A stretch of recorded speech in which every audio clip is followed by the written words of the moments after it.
Howdy. Welcome back to Dion Talk. This is going to be a test to see if the internet works because it hasn't been working here all day, off and on. So if I freeze, it's about a 10 minutes, 10-second lag every time. I apologize in advance. Seems like it's already giving me troubles. Which was harder, leaving the Marines or leaving the workforce? Early retirement.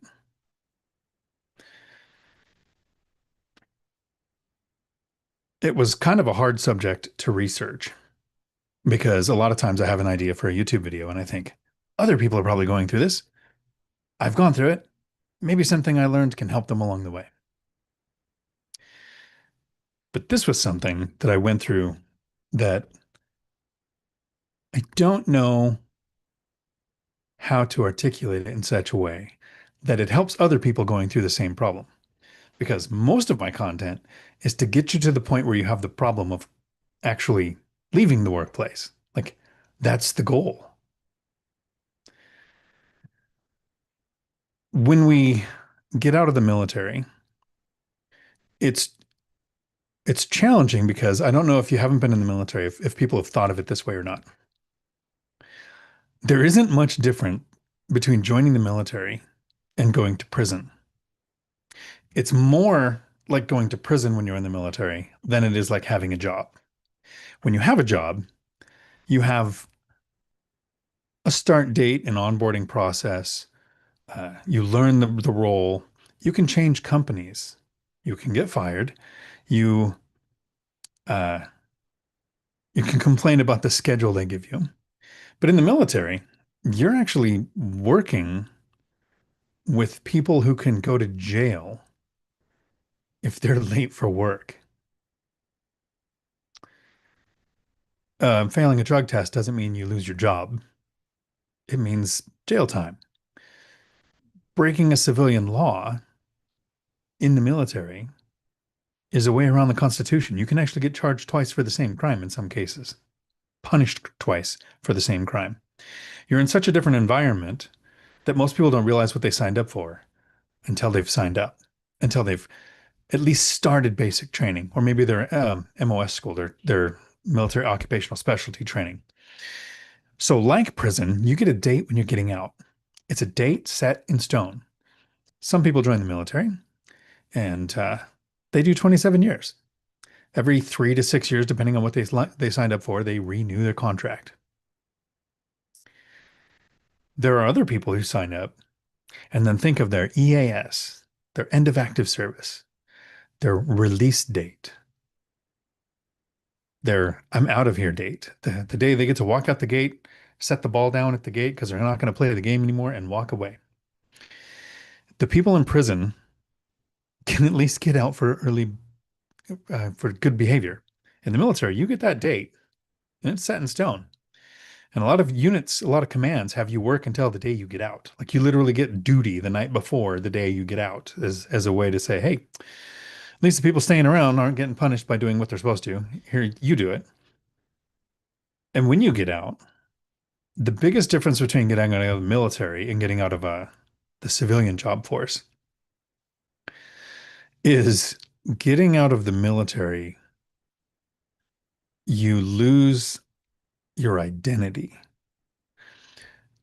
Right. I got out of the military and had several different jobs, right? I was homeless for a while, got a car as a mechanic, got a job as a car mechanic, got a job as a windmill technician, got a job as a CDL driver, got a job as a cop, got a job as a CDL instructor.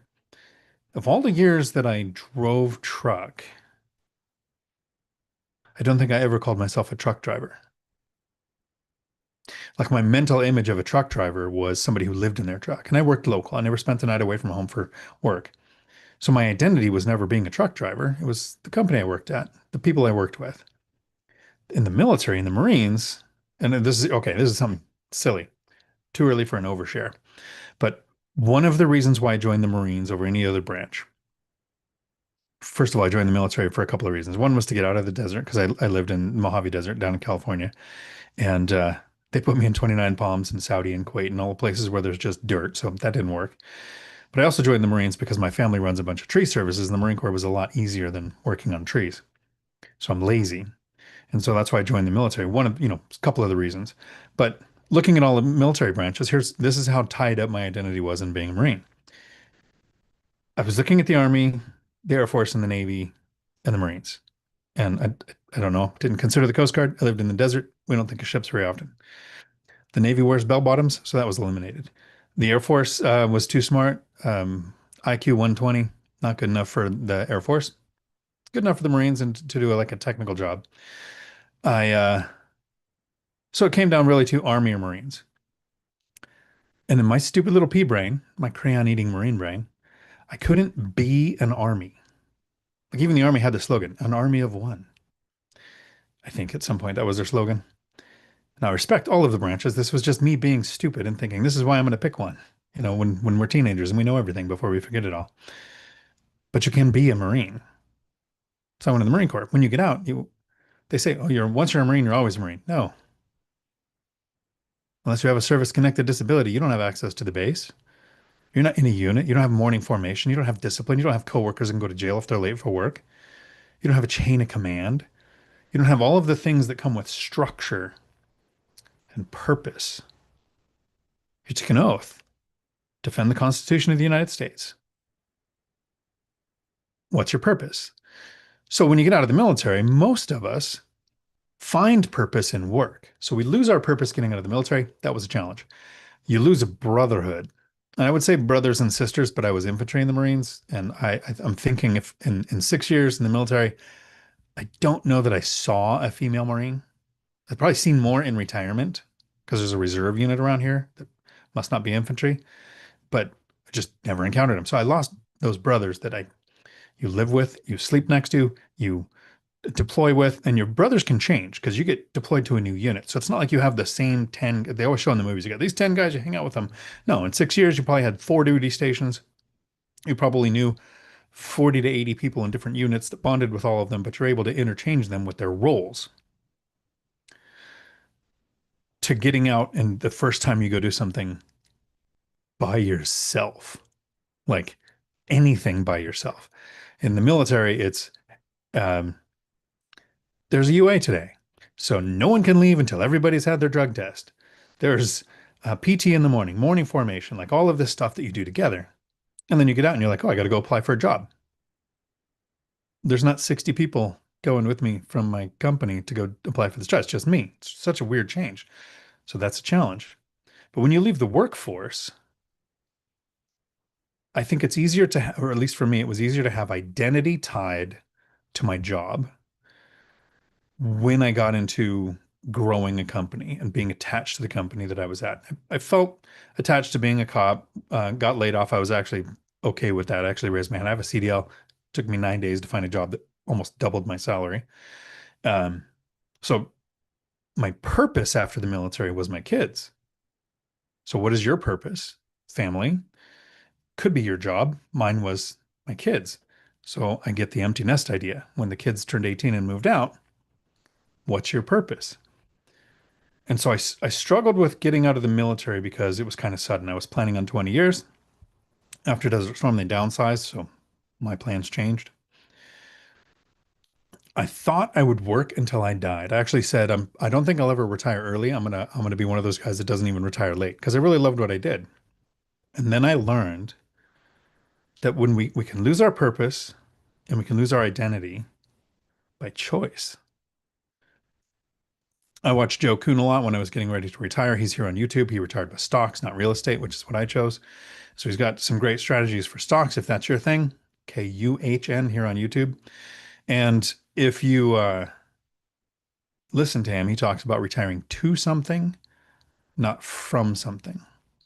And how I translated that was I wanted to build a life where work was in the way.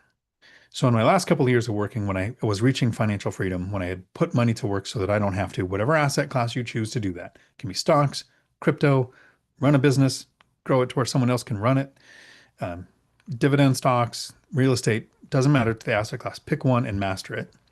But when you get close to that, I don't need to sell my life 1 hour at a time anymore to enjoy money, to enjoy life. I have to get the money.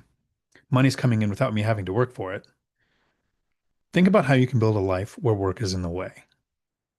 For me, that was, where do I want to travel? Or have I not scuba dove yet? What scuba diving did I enjoy the most that I want to go back to? And it came down to a point where, first, as you grow your cash flow and the hockey stick growth starts to happen towards the end of, for me, it was a decade. For you, it might be 5 years or 20 years, depending on what you chose and how you invest. But when the hockey stick starts to take off and you see more coming in 2 or 3 times what you're making at your job, and you don't have to work for it, you might feel silly going to work. But I totally get the people who say, I would lose my identity. I'm wrapped up in what I did because they didn't take the time, like I did, to build a work where life was in the way. There was a lot of traveling I wanted to do, work wouldn't allow it. There was a lot of scuba diving I would want to do, work and stress of work wouldn't allow it. So I got to the point where the money didn't matter, the time freedom mattered, so I can do what I was building instead of what I was working for. When I left the workforce, so when you leave the Marines, you lose those brothers. I have one guy from the Marine Corps that I still talk to. And if you asked either one of us, we'd both say the other person is a horrible person. Trust him with our life, but don't invite him to your wedding, right? Either one of us. But all of the other ones disappeared. Maybe I've seen one on the Book of Faces once in 30 years, but when you leave the workforce, you think, okay, this is a work family. We're not here by contract. We didn't enlist or get conscripted or anything like that. We actually chose to work at this company with the same mission statement, with the same goals, and the same terrible manager you loved or hated. And when you retire early or retire, I don't think I've had anybody reach out except for the guy who retired about the same time I did. We talk still. But everybody else that was working, I've talked in videos, you become worse than a stranger, right? When your coworkers meet a stranger, they can just talk to them. They break the ice. What do? You decided that there was more to life than the job you were doing with them. And so they can't talk to you. So not only do you lose the work family that you have, you're ostracized subconsciously by both sides. What can you talk to them about that matters? You don't have a deadline. You don't have a schedule. You don't even have an email system that matters anymore. You get to enjoy life. You do not have Mondays. And their weekend is spent dreading Monday. So you lose the work family. You lose your possible identity. You lose your purpose. Knowing that these are the things that you're going to lose, because losing the paycheck is not the problem. Once you build the paycheck, once you reach financial freedom with whatever asset class you chose, now, before you retire, before you walk away from that job, maybe you just change jobs because you hate the one you had, but I loved mine. I've actually heard people say, I love my job so much, I would do it for free. And I'm not that stupid, but I loved my job so much, it's the last one I'll ever do for money. In the last few years there, when I was doing the litmus test of testing my portfolio and living on the cash flow and not touching a penny that came in from work, and finding out why people quit the asset class that I was getting into, and figuring out that that wasn't going to happen to me because I have the solution, I also took time to find a new purpose. And yeah, it's traveling, scuba diving, interacting with different cultures. I will see the outback of the United States here in a few weeks. If you are in Gary, Indiana, sorry, Futureland, if you're watching this, this is in August. First week of September, I will be in Gary. Hopefully, we're going to plan a couple of meetups with people around there. Adam, it'd be great if you guys could swing by. You Chicago people. Um, my purpose currently, who knows what will happen in the future, but currently my purpose is to share how I got here, how I made work optional, how I get to have a life where I've escaped.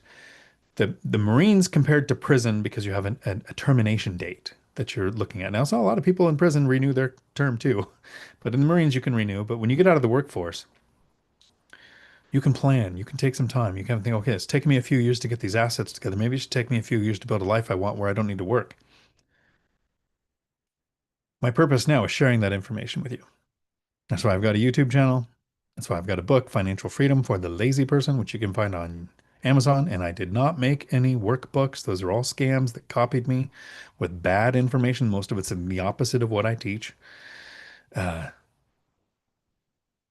I hope the information helps at least one person out there reach financial freedom. Make work optional. You can still work, but life is more amazing when you have options.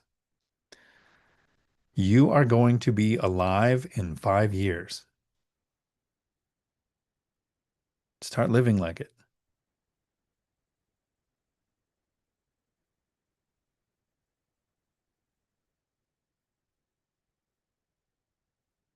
I believe it's paused. Gary, Indiana. I don't know if there's a meetup, but I'll be there with Ryan. The intro was done for, there we go. Finally got my recording to stop. Uh, Beginning of the video will be sent out as an intro, as a video for those people who would never click on a 2 hour video, because the rest of this video is going to be dedicated to answering your questions, as long as it's working, because my internet here is wonky. Go to the chat. But yeah, so All Nighter Hider is going to be in, or is already in, I don't know, in Indiana, and I will be hanging out there for a few days. I think the Lumberjack Landlord's going to come, and Millennial Mike will be there. So it's not a meetup. It's nothing official. We'll probably just do like a not midday, but Denny's meeting. Frank, howdy. Good to see you. Ryan, howdy. Hit the like button. That would be amazing. Your owner finance meeting was postponed till later today or tomorrow. Still a solid lead with my old construction boss. Nice. Jack, howdy. Time to let the awesomeness be contagious. Yes, as long as stupid Wi-Fi works. I sound frustrated because I thought the live stream might not work, but I was frustrated because the gaming's not working.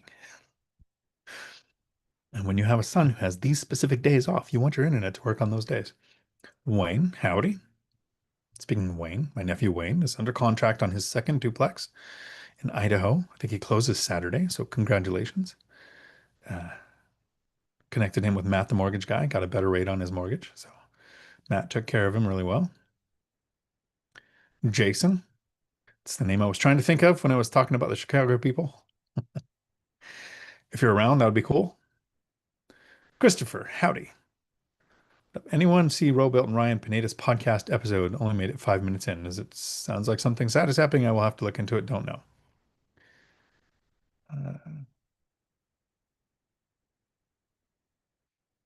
There's an autocorrect on somebody's dead, but I didn't see it yet. One rental a year is dead. Oh, nice. That'll cause some waves. Somebody had to tap out, Christopher. I will have to check it out. A very interesting experience at Ryan Pineda's uh, meetup. So anybody who went to the very first one rental at a time meetup and went to the Ryan Pineda face has interesting things to say. Freedom Works, howdy. Pineda is pretty ambitious. One a year sounds like it's never been his cup of tea. I totally agree. Yeah, he would, there's no way he can handle that. Uh, I was one every 2 years in the beginning. That was plenty. Brian, howdy. I'm having to do my chat on my phone because my computer said no. Freedom Works. Never pay your contractors until your team can verify all work completed. I'm either too nice or too stupid, probably a little bit of both. Well, I've fallen for that trap a few times. I actually have a plumber going, isn't a handyman going out to fix what a plumber messed up. And the handyman that Michelle referred to me as fixing what a licensed bonded contractor plumber did, who's since disappeared because he effed it up so bad. Everything looked good. Everything ran. There were no leaks for 24 hours. Josh, all fire up. JT, howdy. JT, you dude, you didn't deploy as a Marine. Sit down. Who didn't deploy as a Marine? Is there somebody in the chat? First, be nice to anybody in the chat. I was in Desert Storm. I don't know if that counts as a deployment or not. I got the Enemy Marksmanship Award. Does that count? All-Nighter Hider. Hey, Josh. Laura. Howdy, Laura. Good to see you here. For your right hider, it's like, why buy one a year when you can make a quarter mil then buy? Recently,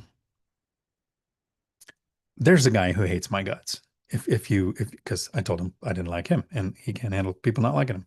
Fine. Recently, I found out that there is somebody who's very successful in the real estate market because he was running a business making $1 million a year. And he says, with pride, I've never had to use a bank. Well, no screaming eagle dookie. For the rest of us mere mortals, there might be a way to reach financial freedom where you actually live on $60,000 a year and buy rentals. JT, you are completely wrong. Didn't deploy to war. His Marine opinion matters not. JT, I'll compare jackets any day. All night rider. Kevin, on page 30, 430, almost there, you'll have to let me know what you thought and if there was a chapter that stood out the most. I've had some pretty cool comments come in on some people's thoughts on the books.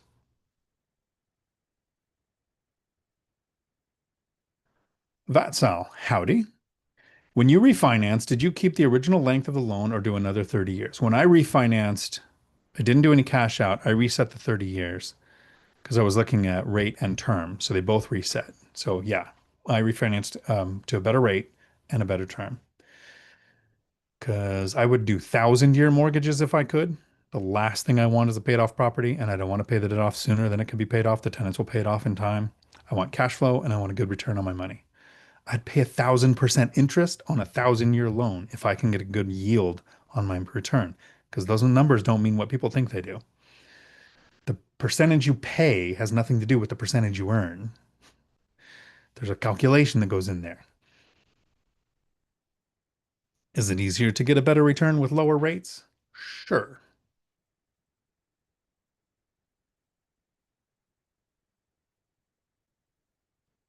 I think it would be specific to your situation on whether you would want to refinance or not. How many years are you in? Because you do start the interest amortization schedule again. I was only a couple years in.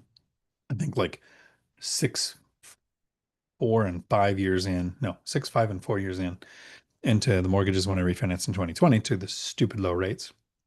Thinking about making a separate video. Don't know if it's a whole video worth though. But the rate lock, I think I've had the wrong opinion of the rate lock. And Michael Zuber, I'm going to talk to him about it when he gets back from his cruise out of Seattle, which is cool because he came up here. But we talk about the rate lock and we say somebody who owns a house that owes money and has a 3% interest rate. If they sold it and went and buy a different house, the interest rate's not going to be 6 or 7, so their payment's going to be bigger, even if they downsized. We call it the rate lock. And so baby boomers aren't selling because they're 4-bedroom house. It would cost more to move down to a 2-bedroom house, so there's no savings. So what's the motivation? Less place to clean, maybe. But my friend, the one from the Marines that I still talk to, who doesn't own any rentals, he has a mortgage with like a 2.8% interest rate. So he's stuck in the rate trap. Now he doesn't want to downsize or anything, but he has enough money. I told him, you don't want to own a rental. Maybe you could go buy a house. He's got enough money in the bank, but just buy it cash and then sell the one he's in because there's been and he bought it in, I think, 18 or 19. And so there's been about 40+% just straight appreciation on his levered amount. So it would be a 200 or 300% return on his money. He would get several hundred thousand. He's married, no capital gains tax because the IRS 121 rule would be a smart move. He'd have all this money. He could reinvest in stocks, which is his thing. And he said, I can't sell my house. Even if you can buy another one free. He says, I can't sell my house. I got a 2.8% interest rate. He's rate locked against a house with zero interest because he would own it cash because the rate's so good. So I want to explore the mentality with Zuber about people who have the low rate that wouldn't even sell it if they could own a house outright. I haven't thought it through yet to get the points in place yet, though. Flavio, good evening, everyone from Grandview, Washington. Howdy, are you enjoying the weather today? Only got to like 90, which is like death in Washington.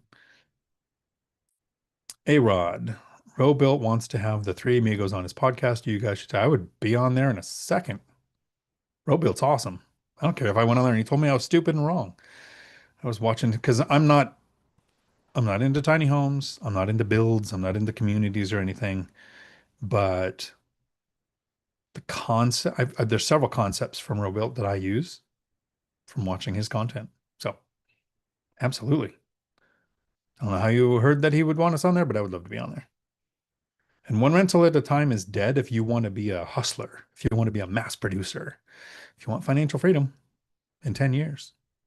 One rental a year is more than I did, and the cash flow is more than I need. Curtis, with school starting, is it wrong if I'm not excited? Can't wait for financial independence. So in the middle of August, you felt how everyone feels Monday. Yeah, every Monday. At least you have the summer. But let's get you here. Imagine what you can do when you don't have to work. Curtis, put in the chat. What are you going to do almost with most of your time? Like you'll have the one-offs, you'll have this trip or this thing you want to do. Someday go on a date, don't do it. But what if you had time freedom? It wasn't just the summer, it was forever. What does a PE teacher fill his days with? Howdy, Dave. Good to see you there. Do any good shopping lately? Josh, I couldn't join the military because I couldn't remember all of the acronyms. The best part about that is all of the branches have their own just to mess with the others. Like if two branches are there and one talks about EAS, the other one has no idea that means when I'm getting out, and one says MOS, and another one has no idea that's what that means. One says I'm heterosexual, and the Navy says, "What's that mean?" Dividend Dave, your book has no pictures, so I'm having my 4-year-old add some. Chapter 2 is about a three-legged dog. Nice. Call him Lucky. Ryan, Ryan, at 18, 4 years seemed like forever to be essentially owned. I would have benefited from the structure, though. It's so true. Because I think when you're in your 40s and 50s and you're like, yeah, join an apprenticeship and you serve 4 years and you're journeyman wages. Of course I can do that. At 18, you're like, who can wait 4 years for anything? Well, then you sign a contract where you go, I'm going to go 6 years because I'm stupid. And it could let you pick your duty station. You get E3 out of boot camp. You'll make more money. My recruiter probably had a shot after I left. Josh, exactly. Brian, Dividend Dave. My shopping was mega office awesome. Brian, why is my chat doing that? Okay. I think I saw a super chat. Sorry. Adam, howdy. Let us know when you fellas make it to Gary. I will be there the 4th through the 7th, but I'm arrive on the 4th, leave on the 7th. So 5th and 6th are the days that are free. I think during the day is more free because Millennial Mike will be working on his stuff. I offered to help. He says he can't afford me and I'm free. Not sure how I feel about that. But there might be some evening dinners, and I don't know what Mike's plans are for that, but we will definitely keep everybody up to date.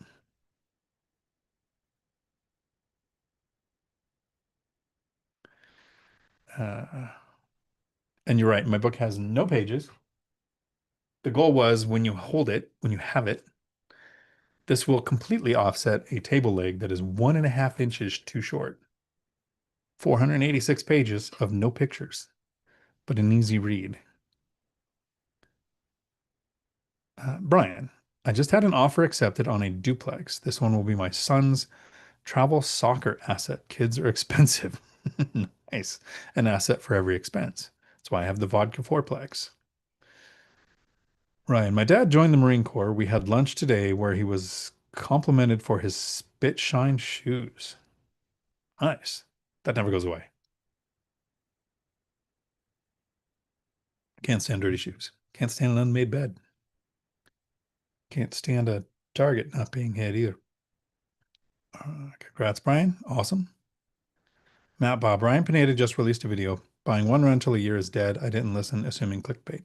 It's probably his real thing. Ryan Pineda, Graham Stephan, Jaspreet Singh. I hate to put them all in one group because I like Jaspreet Singh and I like Graham Stephan. They make more money from their business than they would from rentals. So why pursue rentals? They can make more money in residuals from their business than they can from rentals. One rental at a time. Maybe larger apartment complexes can start to compete. More money to invest. Sure.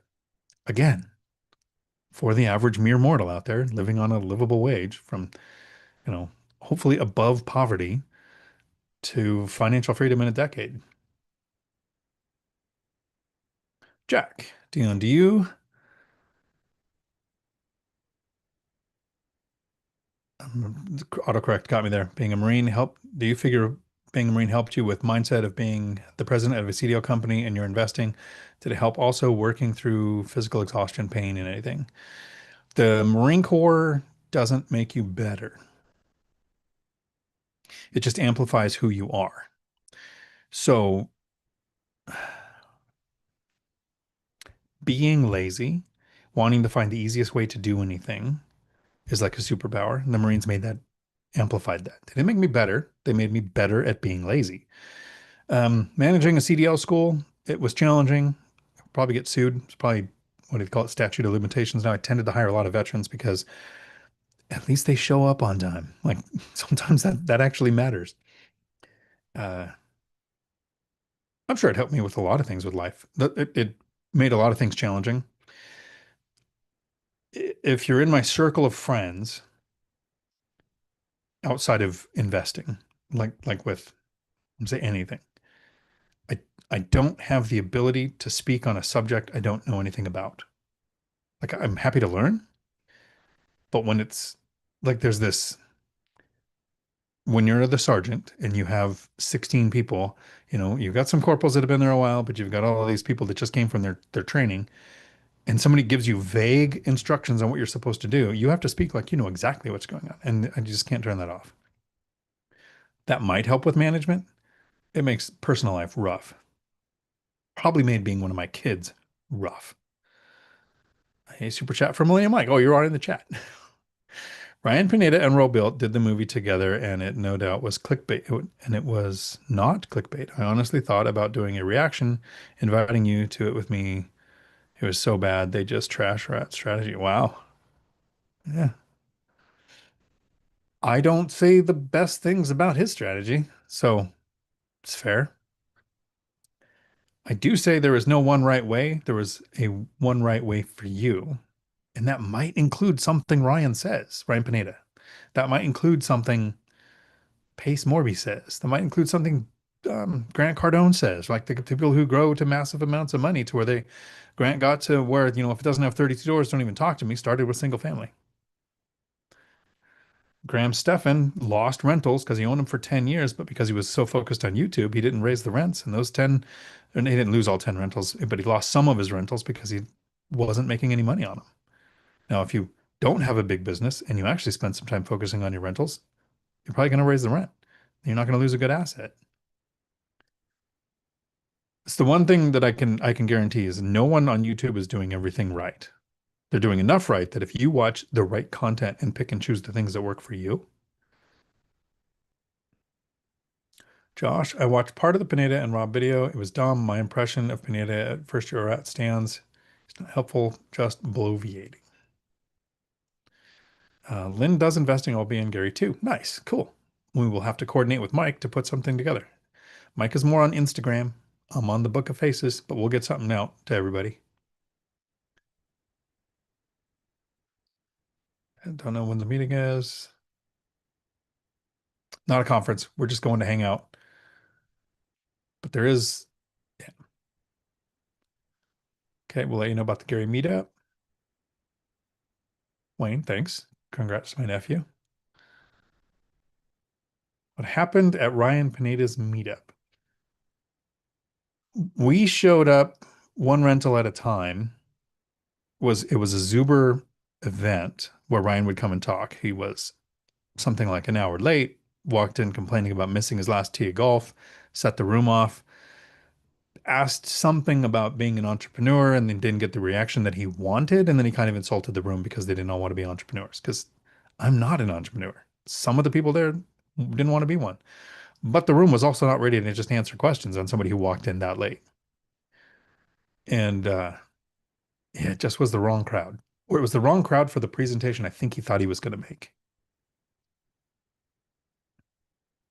Lynn does investing. What does strapped mean? The PC term is carrying a people deleter.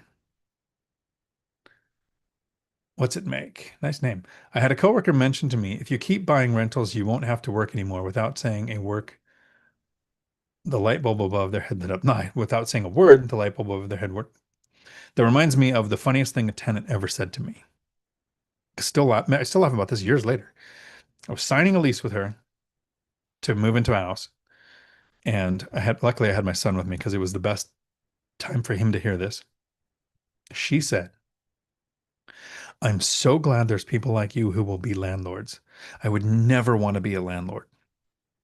She said, my uncle had 14 rentals and it was so much work, he had to quit his job.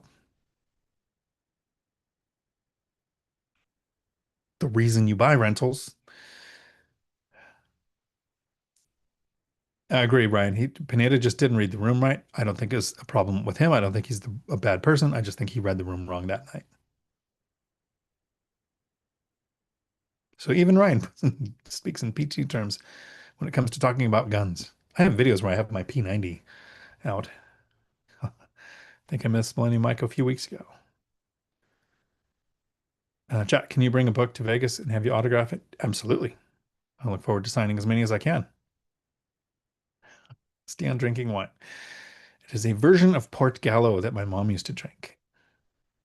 Vampire blood. I would have rather gone with that story. That'd be cooler. I'm going to work with exotic woods in my own workshop, turning cereal bowls and pepper grinders. Nice. I like it. Friend of mine got into woodwork and made beds. The to where every aspect of the bed looks like a branch.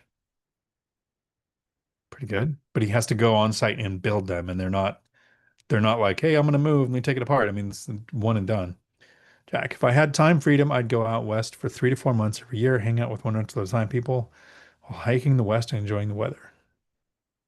Or is it weather? Doesn't it weather the weather when you weather? Say whether or not to say it. Aloha, Mark. Howdy. The Pacific Northwest or the West, maybe the South is better, and it's great to hike here in the summer because you don't have too many hot days. You don't have bad weather days as much. You get overcast. You don't get a lot of rain in the summer. In the winter, it's not so great for hikes. And my son and I will be in Gary for the 1st through the 7th to make sure to post on school. There you go. That's a good plan too. Angry Capitalist just got out of Mai Tai. Nice. Good stuff. Do you do shin conditioning? I think I freaked Mike out the first time I talked about that. I think he knows about that though. Yeah. Alex, I'm under contract on a single family house with a dadu and then a duplex that fits my buy box perfectly popped up. That is how it goes.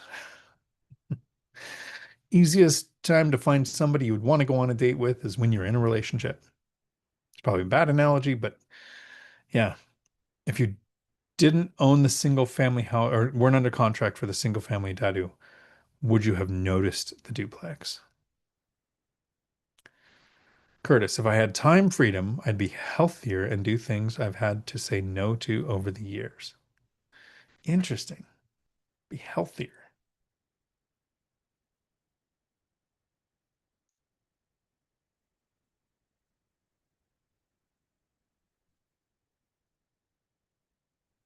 I think it was David Green who said it on BiggerPockets several years ago. Something about people think when I'm in shape, I'm going to work out really well. But to get in shape, you have to work out like you're in shape.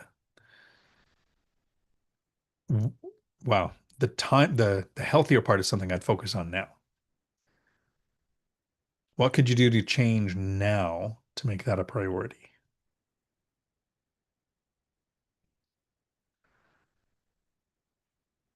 But I like it. Healthier. It is a lot easier to do like a 2 hour workout or a long walk when it is like the thing that you do that day, the entire thing you do that day. The rest of the day can be spent doing whatever you want. You start adding a 8 to 12 hour schedule. Yeah, it's hard to stay in shape. That's for sure.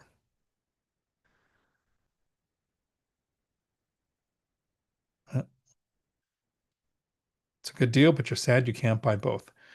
Who is an investor that invests in your market, Alex, who you could recommend that deal to, whether they're newer or have their legs under them, and explain the numbers and say, hey, are you paying attention to this?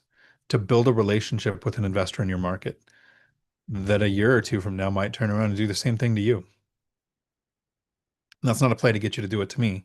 I'm not shopping for like another month or two. That's when I'm going to start actively hunting, wrapping up a couple things before I go into buy mode. Um, but there is somebody around here, probably at one of the local meetups, that might not be tracking that deal. There are two more on your ick list. There you go. That's what I said. I said, don't get any of your ick on me. And he took it personal. On it, rider. As long as the criticism is constructive, bring it. I got broad shoulders. Yeah. That's why when whoever JT or whatever was saying, ah, guy's never been in the Marines, don't listen to him. If you're attacking me, fine. I got big shoulders. I don't care. If you're attacking somebody in the comments, that would have been an instant block. Matt Bob. Rentals are for people who wants to never work again. Ryan and Jaspreet would pay to work. That's probably much more articulate than what I was trying to say. They also benefit more from growing their business, but they thrive on it too. I do not thrive on work. I'm just not that guy. On deployment, I can't go there. Angry capitalist. I just got an offer finally accepted and hammered out on a duplex. I looked over deals before this one and have used the cash in transactions for a very favorable deal by the realtors on what the rents were. Nice. Offered. Got your offer finally accepted. Good. Congratulations. Ryan will sign your books too. That's what we could do. We could all sign the books together. Can have the voted most likely to columns in the books too. Chester, catching up on chipmunk speed. When I doubt myself, I read chapter 10. When doubt creeps in, remember why you started. Currently under contract and closing next week. I doubt myself every night. I don't know if it's much doubt as the fear. The fear never goes away. It just changes form, right? We go from uh, what if I get outbid when I make this offer to what if they accept my offer? Now I got to pay for an appraisal and an inspection, and I got to draft a landlord introduction letter. Wayne, my nephew, get to work on that. And when I told him that was a cool thing, he said, "Yeah, I saw that in your book." Like, ha, that's why I made a book. People know stuff. And then what if I get a bad tenant? And then you find a tenant, and then you go, what if I got a professional tenant? And then it's every month. My friend Dan texted me the other day. He says, what's really cool about being a retired investor is the first of the month comes around, I don't dread paying the rent.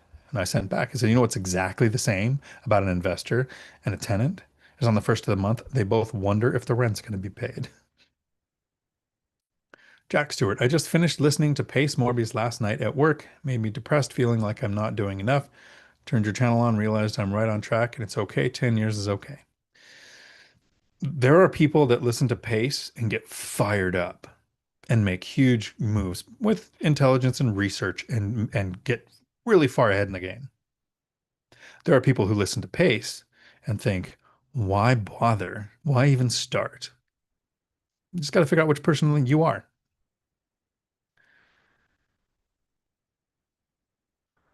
Capitalist. The realtors miscommunicated the rental amount prior to me getting the purchase agreement. I got the current landlord to increase it and a new 1 year lease off of month to month. Nice. Good. A lot of closings going on. I agree. Port Gallo Freedom Works. That's what my mom used to drink. And that's how I remember her. Miss you, Mom. And Dad. See you soon.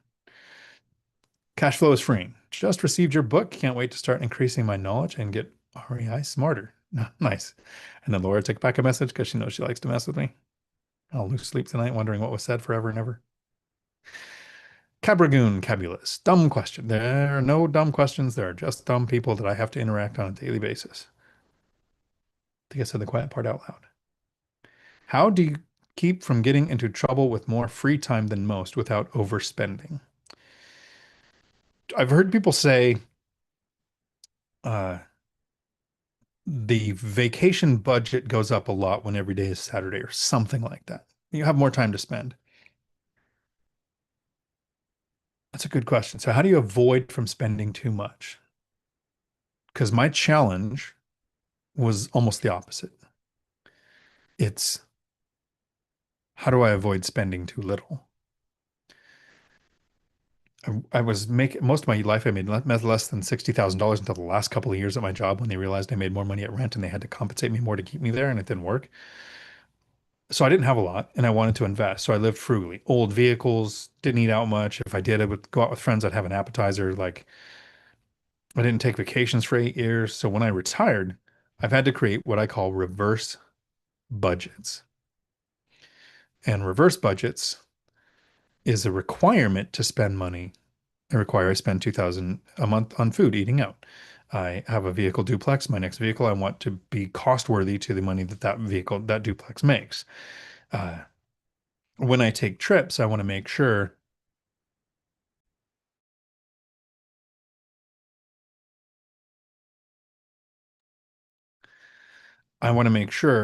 that I'm not being too frugal because of the habits that you built in the decade it takes to reach financial freedom. But that's me. Maybe there are people who feel held back by their income to get to the point where they have to um, spend what they make, and that would be really careful with that.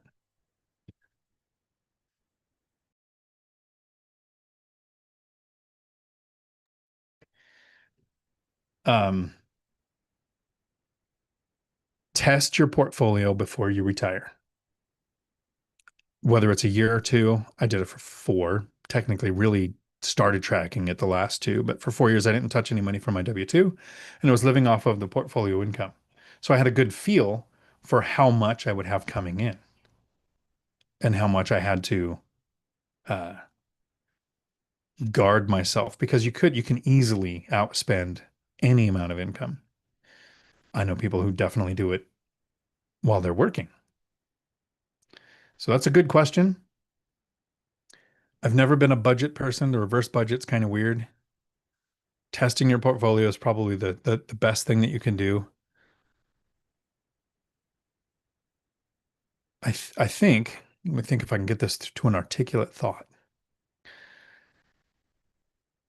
Surrounding yourself with the type of people you want to become also includes surrounding yourself with the type of people who live the way you want to, right? I have friends who make millions a year. I don't eat at the restaurants they go to. I don't go to the countries that they go to. I know them, but they're not in my close circle because we don't live on the same wavelength. Uh, yeah, you become the average of the five people you spend the most time with. When you're in working and investing mode, you get around investors. When you're in retirement mode, you might want to find the people who are somewhere around the same level.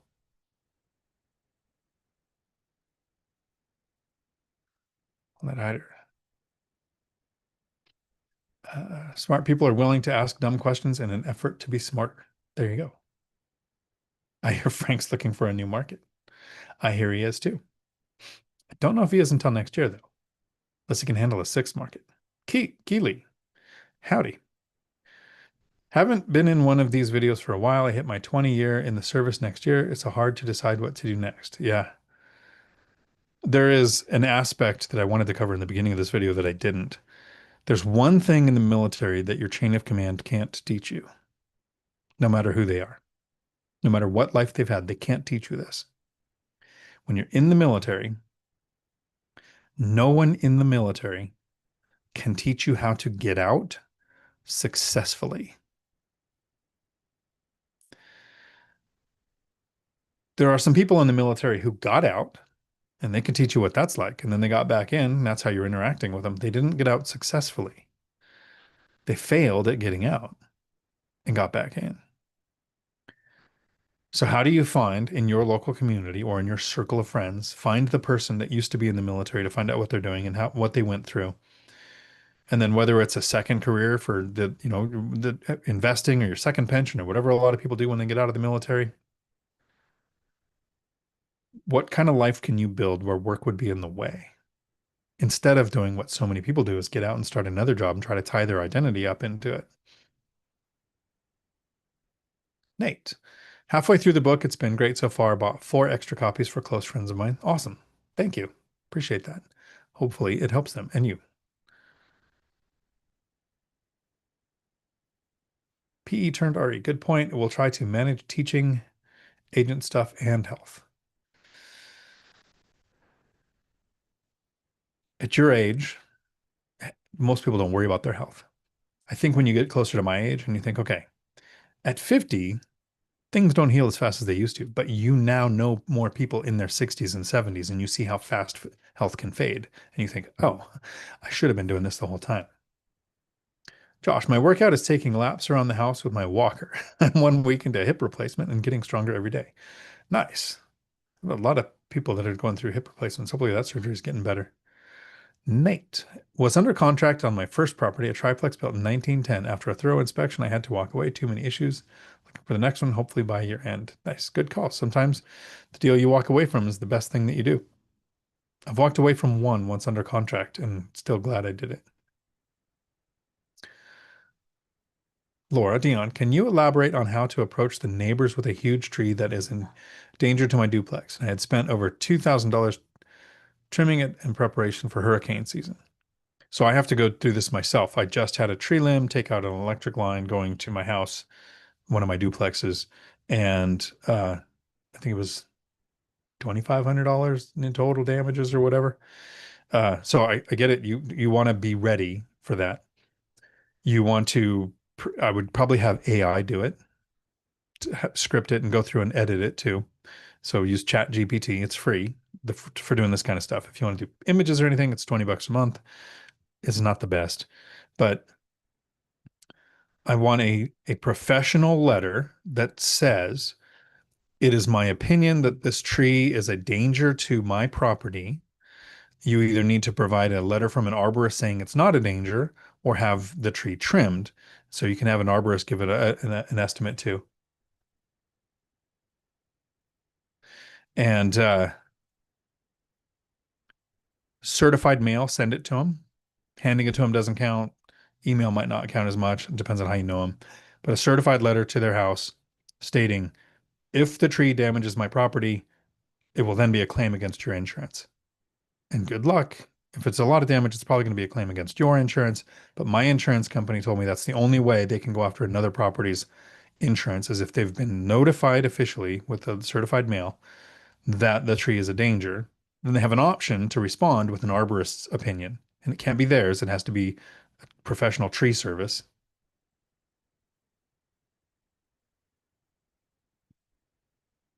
Let's see, a super chat jumped in.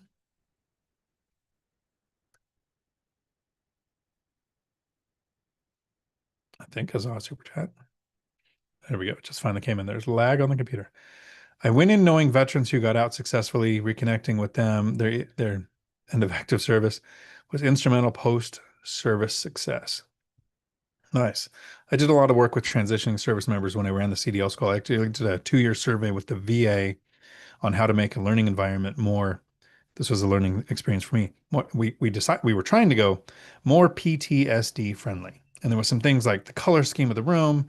The door should be in the direction of the person instructing so that there's no access behind the people watching because you only have 40% of the attention of somebody who thinks there's an opening behind them. And all of these learnings, right? The pass rate skyrocketed across the board because I learned there's more PTSD outside of the military than there is from veterans. People associate that with military because it gets talked about a lot. But there's a ton of people that were never in the military that have issues with the same stuff. And learning from that, interacting with those veterans helped a lot. So sometimes it's in who you know.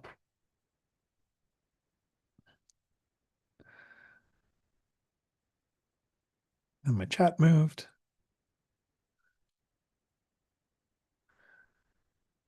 Cash flow is freeing. Winio tonight. My wife wants to know if you keep your Brita filter in the fridge since you don't use ice with Alien. Uh, I don't keep it in the fridge. I don't use ice with Alien, but I do the Brita 3 times for the Alien. And tend to sometimes buy other vodka that gets kept in the Alien skull. I like the skull vodka sometimes, but everything goes through the Brita. Now, if you know that or not, this is your daily tip. If you are a vodka fan, run it through a Brita filter 2 or 3 times and watch the taste difference. Freedom works. Pace Morby sounds like work, not investment, and I think he would look at that as a compliment. He created work for himself. He owns his work.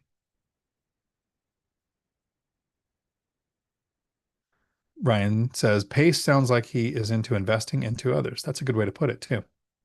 What's it make? Do your 1 year leases auto renew automatically? Mine currently change from 1 year, then go month to month. No, I renew them every year with the tenants, uh, giving me the opportunity to talk about rent increases, the opportunity to talk about renewals. Sometimes I have a tenant reach out like this. So this is a recent thing. Tenant reaches out and says, Hey, I'd like to renew. Can I renew for 2 years? Now, there's 2 things that happen in our state. If you renew for 2 years. The first is the tenant's signature has to be notarized or the lease is void. The second is you lock yourself into 2 years with that tenant, no matter what happens to the market. So tenant reaches out, says, Can I extend for 2 years? And I look at everything that we just did, binder strategy last year, and I say, yes and no. We can do 2 years worth of lease, but you're aware, per the email that you received about 6 months ago now, that if the rent control bill in Washington State passes, here's the rent increases for the next 2 years and going forward. And I said, so we'll do a 1 year lease for 12 months, and then we'll sign another year lease that starts the day that one ends and goes to the next year. So it's not a 2 year lease.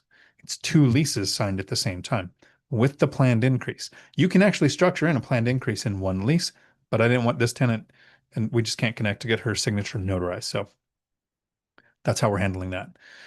But I don't do month to month I'm trying to think if I have any tenants on month to month.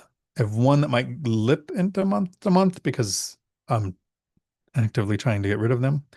We'll see. But lenders want to see the majority of your leases having more than 3 months remaining. Month to month leases don't kit that. So I like to have long leases. If I have a tenant who's leaving, I can make a shorter lease based on when they're moving. And if they don't know when they're moving, like I've had tenants, because I suggest this to all my tenants when we're signing leases, I say, you shouldn't be renting. You should buy a duplex and you should live in one side, rent out the other. Just like you're living here now, except you'd get to pick the tenant and it would cost you less. None of them have bought a duplex. When I tell them that, uh, and we're signing the year lease, and if they say something like, I want to buy a house, and there's no date on that, I can't make a 2 month lease or a 6 month lease and have any confidence in its accuracy. I'll go, okay, we'll do a 1 year lease, but the lease termination fee if you buy a house is $50. That terminates the lease. You can move out. There's no hard feelings. That makes it easier for them. I get the longer lease to satisfy the lender's needs. No lender has ever said, why is this termination fee so small? Not once. They just go, when does the lease end?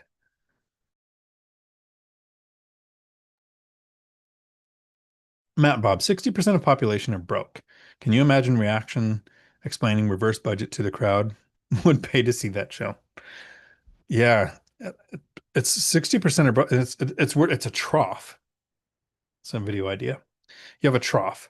So you have people who live on the system who have Section 8 food stamps, state medical, that they're basically set. They don't care about overtime. They don't care about getting laid off. They don't have the stress that the slump of the people who live paycheck to paycheck do. And that slump can be people that make $200,000-300,000 a year, but their expenses are right at the edge of their income. And then it goes up to the people who have assets that make enough to where they're not worried about their income. But yeah, the people that they're in the slump, if you told the people that live on the system, you have to have a reverse budget, they would get it. I get this much in, I want to say food stamps, but it's probably called something else now. Uh, and if I don't use them all, I lose them by a certain date, like they expire or however the BFAT works, right? I don't know. I'm so old that when my family looked into it, when my dad left when I was 8, we lived in California. California had a food stamps program where you gave the state $1 and they gave you $2 in food stamps. And we never had dollars to give to the state. So we raised our own food. Uh, Good times. But so the people on the system, they would understand reverse budgets because they've heard the city goes, if we don't spend the budget, we don't get this budget next year. The people in the middle that were like, oh, you require yourself to spend? They're a paycheck away from losing everything. Yeah. I don't know if I'd want to see that face. They're not watching content like this. Got a duplex for you. Nice. How close is the audiobook? I want to say 4 months away from that coming out. The way it works, Austin, is you have to record it and then it has to be edited. So the recording doesn't take too long, probably a couple of weeks. Editing will take a couple of weeks, but then the way ACX works to get it uploaded, that could take a couple months. I think the ebook will be out first. Loving the wind chime. Got the wind chime, and then every Tuesday, for some reason, at this time, this amazing person that comes and does my yard, because I'm way too lazy to do it myself, chooses this time to do it. Oh, you mean this wind chime? This gift from Frank and Cynthia, because they think they understand me, because I think they understand me. John, Dion, have you added off-street parking to your units? I'm trying to think, do I have any units that don't have off-street parking? Because I live, all of mine have off-street parking. So I would ask somebody like Jason who lives, more Chicago-ish or more metropolitan-ish, how do you handle off-street parking? Parking is very important to small multifamily. I want to make sure there's enough spots for, at least I like 2 spots per unit plus one extra for all the units, depending on the size.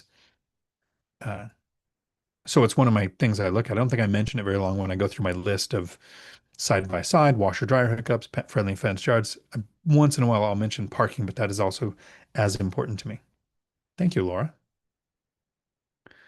Thank you, Cash Flow String. Angry Capital. So very cool to hear. I will have to keep in mind when giving presentations. Nice. Angel R. I paid off a rental where the balance was only 41,000 left with 3% interest rate. I feel kind of silly doing so, but part of me needed this so I could know what it feels like. Emotions are important. You know what it feels like now. That's not a life altering, decade adding to your work type of change. It's like when you play a video game and you do what's called best in slot or min maxing. Like you don't want to enjoy the game unless you're doing everything exactly perfect. Don't play that game. Nothing's going to be perfect in investing, and how you feel actually matters. Now, don't invest based on emotion, but something like that, sure. I have a paid off one. I don't regret it. I can point out mathematically how it cost me $1 million and it was a mistake. Don't regret it. I have a piggy bank, paid off property. It has no asset protection with the bank, a couple of other things. But yeah, some of this we learn from other people. Some of this we learn as we go ourselves.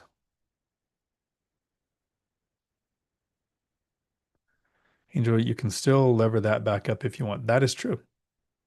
Won't be able to get the 3% rate again. Also true.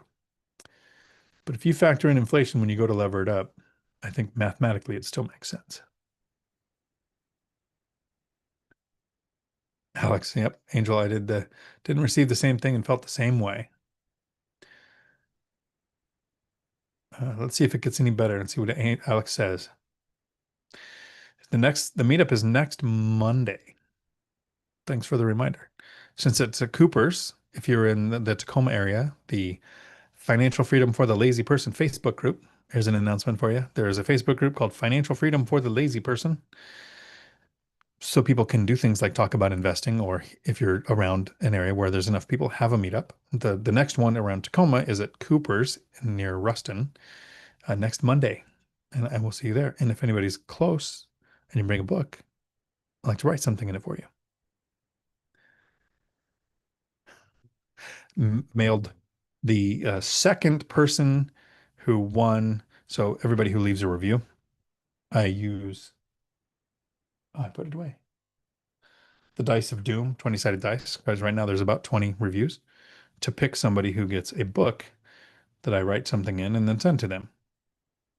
But I don't want to say who the second winner was until they get the book because it's in the mail. Like the check from your tenant. Seems like my internet is working well enough. So I'll give it another minute to see if there's any other questions. We might be wrapping up early tonight because these live streams last as long as the questions do. What do you think about investing in Shamokin, Pennsylvania? Angel says, Joseph, I invest in Northern PA and familiar with Shamokin. I am Shamokin, absolutely saying that wrong. Come to Washington and pronounce some of our words. Proceed with caution. There is a Facebook group, uh, PA something, that I'm going to recommend. Uh, PA Investment Property Owners. I think Kevin Mole put it together, or he chats in it a lot. 20,000 people, PA Investment Property Owners. A large group. Might be something worth checking out if that's where you're investing. Whenever it comes to talking about investing in a market, so I was the teaching assistant for the BiggerPockets real estate rookie boot camps for years, right? And there's a section in there, and there's an NDA, so I can't go over what all's in this section, but I can say they cover things on this is all the reasons why you would pick a market, and they listed all these things. I've talked about some of them on my channel in my content, separate from that. But there's one thing that helps me determine what market I would invest in, and I would invest in a bad market if I had this one thing.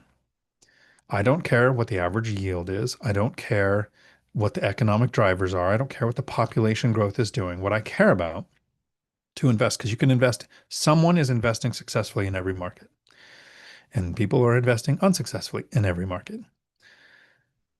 In that market, if you're trying to invest there, Joseph, do you have trusted boots on the ground?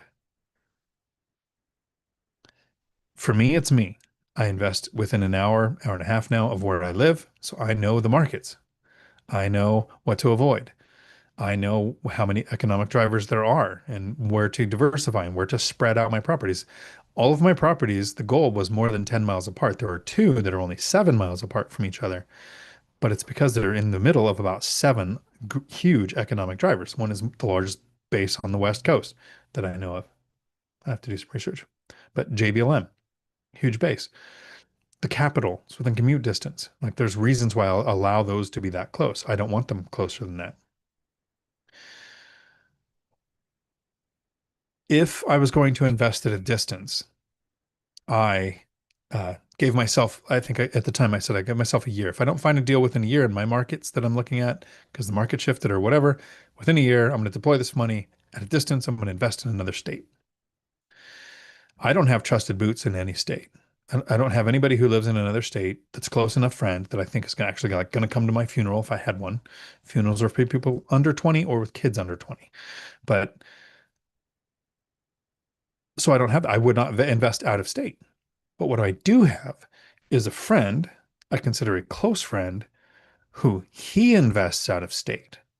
He has the trusted boots on the ground. He watched another investor get up to like 25 rentals, watched that he didn't fail. He was doing good. So my friend, Millennial Mike, started investing in Gary, Indiana. He got the property managers in place, the contractors in place to develop the relationships with handymen in that area and agents. He's got a really good agent there. Uh, I was absolutely going to use his agent.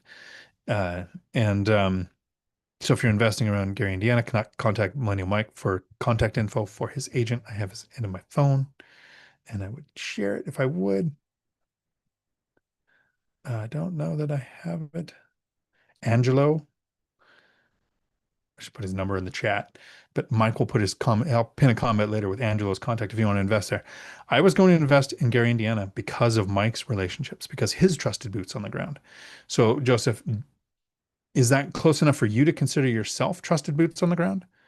Do you have a friend or family member that's super close to you that you trust that is somehow also involved in real estate, agent, contractor, best yet, an investor, then I would consider investing in any market.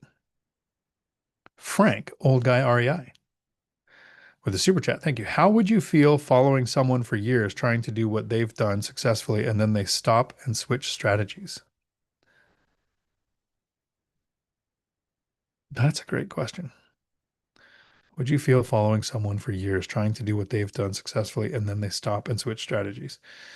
So, and thanks for asking that, Frank. You might have heard the first part of this answer, but let me get to the second part. First part is just before retiring, I was scared, right? It's hard to say that word out loud. Like I could say I'm sorry super easy because we're usually lying, but saying I'm scared, that's a hard one. I was scared of retiring because there's a ton of people who used to own rentals. I was retiring off a rental income. People retired or had rentals and they got out of it. What if I retired and then whatever happened to them happened to me and I got out of retiring? So I found a bunch of people, and it was really a challenge to find them because they're not on YouTube like this.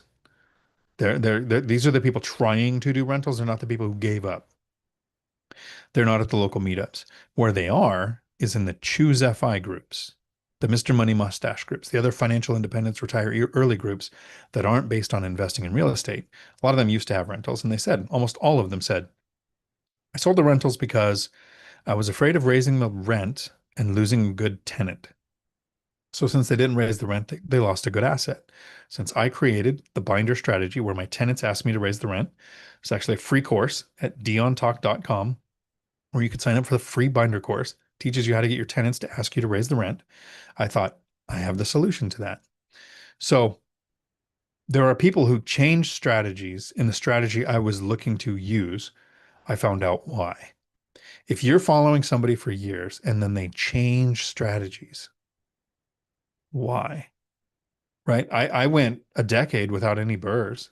I didn't do any rehabs. I bought rent ready or already occupied properties, minor touch ups on tenant turnover.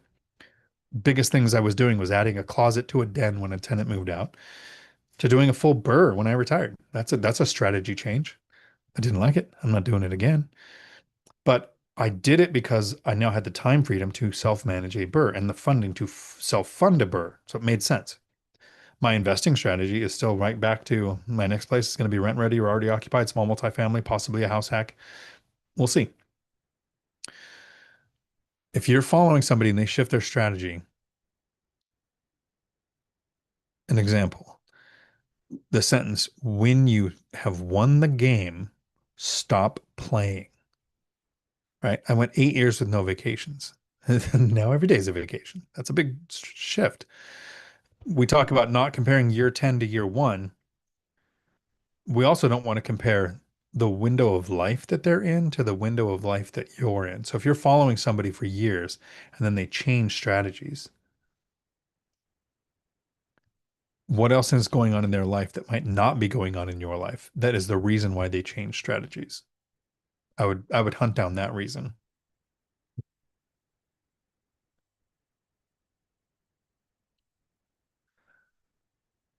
Angel R. Joseph, I invest in North PA and familiar with some. David says, good job, Angel. I have 10 paid off rentals and I feel good about every one of them. Now it's time to focus on the next one. Nice.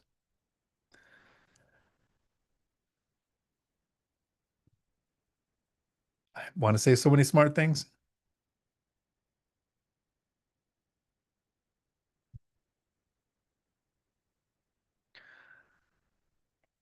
I'll just say one, David. How's your tax bill? Austin. I live in Flagstaff, Arizona. It's rough here. I've been mulling over moving to a more reasonable market, but I'm anxious about giving up my seniority at my trucking job.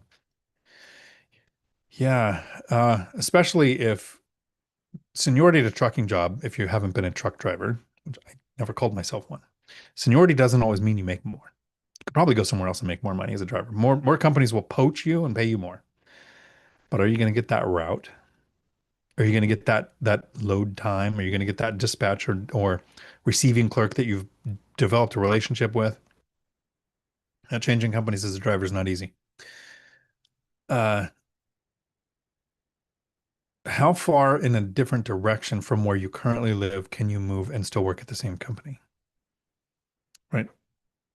You've got all of the different aspects of Arizona, and those markets shift often and change. Right now it seems to be really active south, uh, east of Phoenix, going to get on by Chandler. Uh, Phoenix was one of the ones that ramped up just before 2020, and then not so much since. A friend of mine, I like to buy rentals and have them and hope they perform better than all my marriages, actually until death do us part. He had one in Arizona for a few years and sold it. And then he bought some in Florida for a few years and sold them. So his mind is that you just buy a rental a couple of years later, you sell it, you make three, $400,000. That's not always going to be that way. He just somehow picked the markets that went up a bunch. He sold, then they stopped going up a bunch. So almost like I want to see where he buys next and not buy there in a couple of years. Moving to another market is a challenge. What asset classes are you looking at? Can you shift asset classes? And how are you searching for them? Most investors get stuck on single family or small multifamily. Some go commercial. I totally get it. But most of the people in the one rental at a time community are looking at one single family house or duplex, triplex, or fourplex, and they forget about searching for a house with an ADU because we think ADU, that's what I can build. We don't think ADU can be two five-bedroom houses on one property that existed before the ADU laws came out. Or I found a house with an ADU in my market that I wouldn't have seen if I didn't have a single family house search set up with all of the words for um, single family. So you want uh, ADU, you want ADU, DADU, JADU, accessory dwelling unit, auxiliary dwelling unit, granny flat, mother-in-law house, casita, all of those searched. I found a 2,500 square foot house and a duplex on one property. With that search, it didn't show up on the small multifamily search, and it wouldn't have showed up on a single family search. It only showed up because I was searching for all of the ADU things. So you eliminate a lot of competition there, right? Small multifamily, a lot of investors, BiggerPockets really grew in the last decade or so. And so a lot more awareness came out about what small multifamily can do for people. Then your biggest competition when it comes to buying a single family house is the home buyer, not the investor, because a buyer pays, if what they're going to live there buys based on payment. They're not thinking yield. They're thinking, I can make, I can make the payment. I don't care what it costs as long as I can make the payment. Investors are looking at yield, but you eliminate competition when you go for that asset class that most of them miss.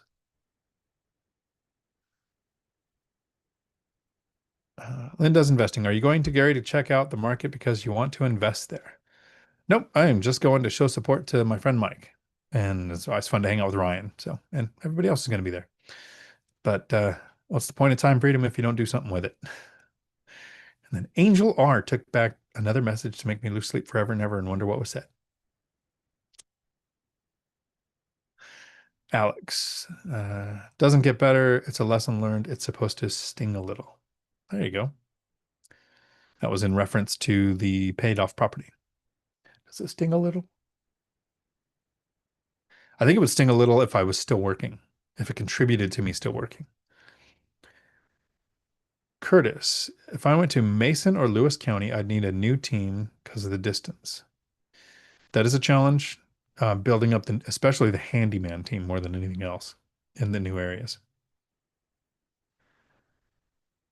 Angelo's number's coming. Stand by. There you go. If you reach out to Angelo, let him know Millennial Mike sent you. Angelo's going to be the mayor of Gary someday, calling it today. Probably years after Millennial Mike called it. Joseph, I live in Florida. I have 5 properties in Reading, PA, and looking for other areas. There you go. Trying to get out of Florida, huh? Florida is kind of, wow, I'm going to say these words out loud. Florida is kind of like California. Write that sentence down. Let me clarify. Nope, there is no time. Let me sum up. It's a big state. So many people say, I live in California, it's too expensive here. All night hider, San Diego area. Of course, negative yield everywhere you look. My brother, several hours north of there, invests in Kern County. Decent yield almost everywhere I looked. Uh, I looked in Cape Coral a few years ago. Not doing so good now, but it was doing pretty good then. Uh, is there a section of Florida far from you, a year, maybe two, a year, an hour, maybe two from you?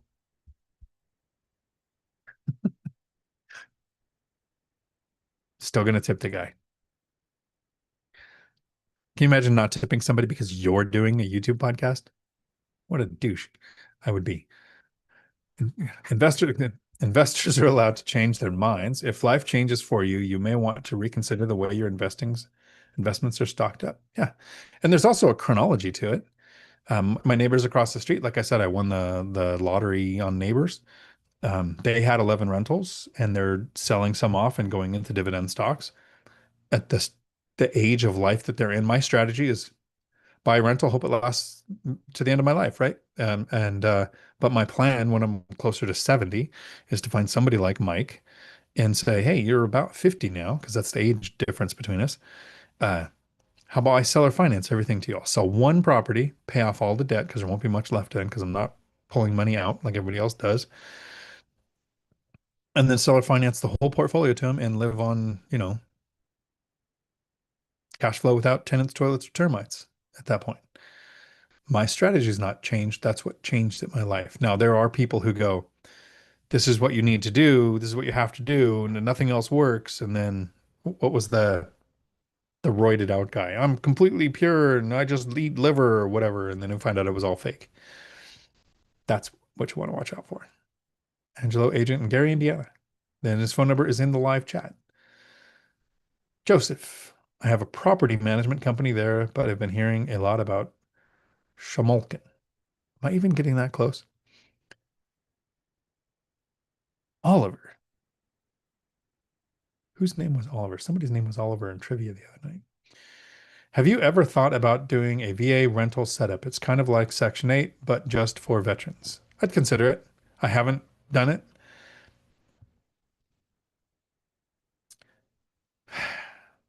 My experience with the VA and why I've avoided everything to do with the VA. While on deployment in a combat zone, I jump out of a vehicle and I crush a vertebrae. So I've got a wedged vertebrae. I could still pass PT, everything's fine. I get out. Everybody says, hey, you have an injury. You should go to the VA. I'm like, all right, I'm down by San Diego, so that's fun. So I go to the VA and I hear a doctor train is way too, this is too much of an overshare. I probably shouldn't do this. I hear a doctor at the VA talking to a trainee at the VA. And they're doing some kind of shot for either pain relief or steroid muscle growth, whatever they were doing. I don't know. This is a billion years ago. I remember this part clearly, though. The doctor talks to the trainee and says, now, this is me about 6 months after getting out of the Marines. If we make this hurt enough, he probably won't come back. And he was absolutely right. And it didn't even have to hurt. So I haven't done much with the VA and don't plan on doing much with the VA. Would like to help another veteran. If there's a way to do it without dealing with the VA, I have veterans that use Section 8. Yeah, he was in the Navy. That counts. Uber uh, for the Marines. But yeah, sorry for the overshare. That was way too late. Too much of the water. All-nighter Idaho.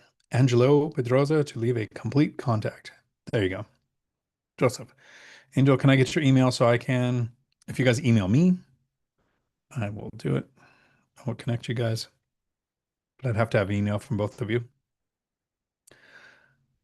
Uh, Oliver, quick question. If you had a detached ADU and were renting it out, how would you handle the utilities like electric and water if there's only one meter for both the main house and the ADU? That is a very big challenge. There is inline meters that you can place, but then you have to monitor them yourself. You can do flat rate charge, but you might have tenants who argue with each other if they say I use more or less. You can look into the expense of getting it separately metered. To me, that would be the solution. It's one of the things, it's not as high on the list. Like I would buy a place that needed to be separately metered because I know it's a possibility with an expense. Like I prefer to have washer dryer hookups. I would buy a place if I had to add them, but I wouldn't buy a place if I couldn't, if there wasn't just no physical space for it. I prefer fence yards, but I own some that don't have fence yards. I prefer side by side. I have one that's over under. So these are all like I want to check as many boxes as possible, but I don't have to check every box to buy it. Right? It's like a Marine Corps plan. Get to 80% and move because everything's going to change before it gets to 100 anyway. Don't bother Angelo right now. He's working on Frank's property. Everybody just text Angelo and say, hey, when you're done with Frank's property, I have a question for you. Howdy, Surf Marco. I see the members thing. There will be a members only video at 6 p.m. tonight. So 30 minutes from now. I usually send out an email. I should probably do that. I'll do it when I forget. That's how my brain works. I'll do it when we're done here. Uh, an email going out saying members only videos. We learn how to analyze a deal. So if anybody has a deal they want us to look at, you can bring it. I prefer to look at somebody else's over mine because I'm not in buy mode right now. Maybe we could look at that one of Alex's and somebody can decide if they want it. But we literally go through what would make this a good rental or a bad deal. And out of 45 minutes that it takes to practice the skill, a skill that probably takes you 3 minutes to do in reality, about 5 minutes out of those 45 is on the math. There's way more to a rental than the math. 3 of the rentals that I own, I purchased as break-even deals and still reached financial freedom in 10 years. Math is important. You want to practice it till you can't get it wrong, right? You don't just do it till you get it right. William Mike, they rank fans now. That's cool. Yeah, you get how many comments you've made, I think, gives you points. See who's got number one. Nice. Florida went down after 2019. Yeah, it's interesting. Parts of it, I'm sure, did. Mike wants to know who switched up Friday strategies. Kris, can you talk about how you withdrew your 401k balance and what penalties you may have paid were able to avoid? So I cheated legally, would have still done the same thing. First thing with my 401k, there's a couple stages to it. In the beginning, I was maxing it out for tax benefits because I didn't understand how money worked. First step was I reduced down to the match. If you have a choice to work at a company that has a 401k and one that doesn't have a 401k, you're probably going to make more money at the one that doesn't because they just take some of your hourly wage and turn it into a match for you. So I was working at a place where we made a 401k because it is a recruitment and retention tool, not a thing to make people wealthy. So I dropped down to the match, so I was still getting it, but that gave me more money to invest. I invested for 7 years, like from the first owning the first duplex before I touched my 401k. I had 7 years of owning rentals, finding rentals, stabilizing rentals, screening and finding tenants, maintaining them, having the handyman, developing my reserves, like all of those things that you have to learn. 7 years in, when 2020 happened, they waived the penalty on up to $100,000. So I took mine, I had like 80,000 in there.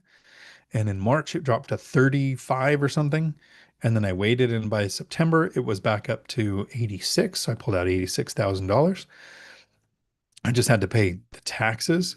Now, at that same point in time, when the deal came up that I saw, I would have paid 10%. So $8,600 would have went to the government just because I'm not 59 and a half. And I still would have bought the same deal that I did. But I was 7 years into investing, had my investing legs under me, had confidence in my ability to get a return, and I had a great deal. They gave you 3 years to pay the taxes. I just paid it that first year just to get it over with. I had no need to delay the taxes on that.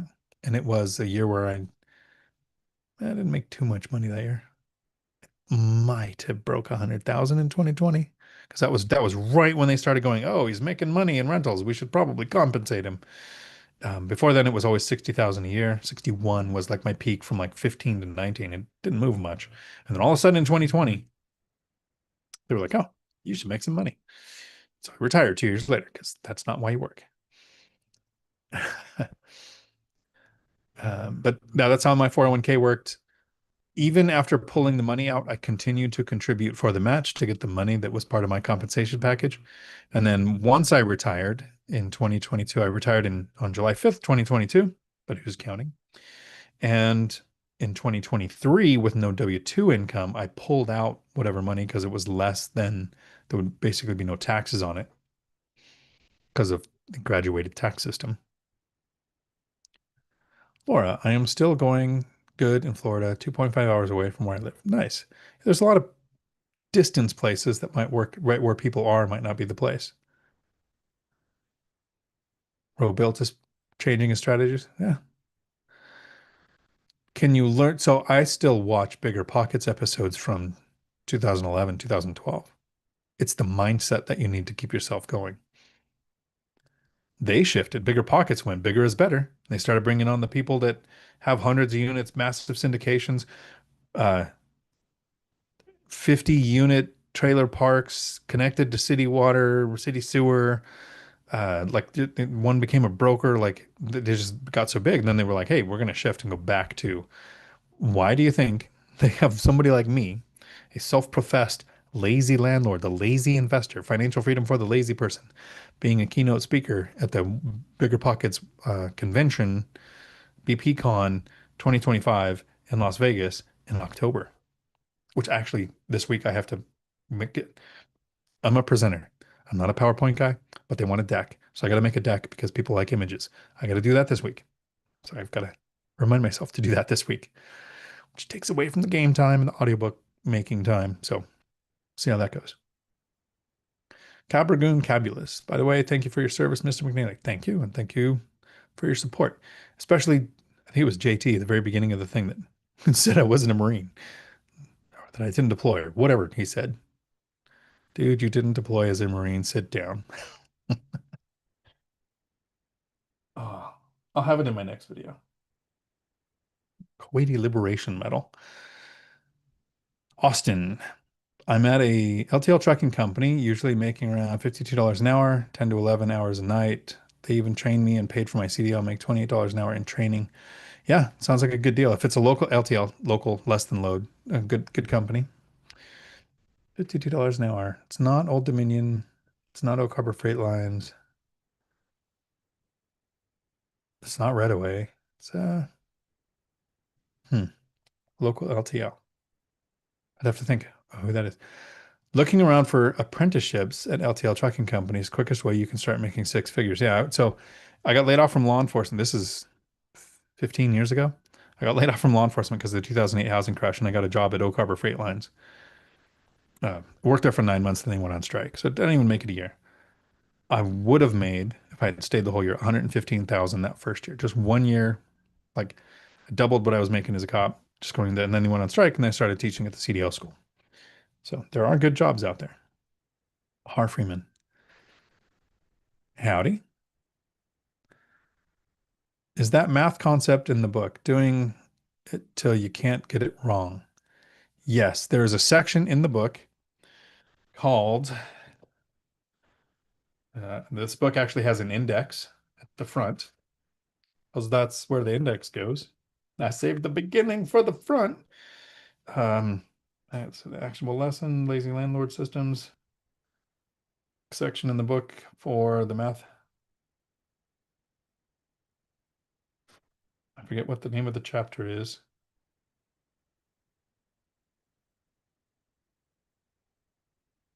Huh. I have to think of it.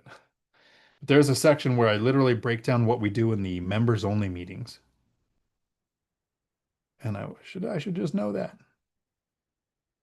My memory is not so great. At least I remembered it when I was writing it. But yeah, that math part is in there. How to analyze a deal. There's a section on how to analyze a deal, but then there's a section on uh, all of the aspects of will this be a good or a bad rental. And when I say section, it means 3 to 5 pages at the max. So this is not like a book where you got to read 20 pages to understand the concept. This is written in sections like YouTube videos. You can read each section in 10 to 15 minutes and be completely done, have the whole concept. And in each section, it includes the things that are referenced. So you don't have to like read the whole thing 486 pages to understand everything in order. You're reading something, it talks about all of the things that apply to the concept in that section.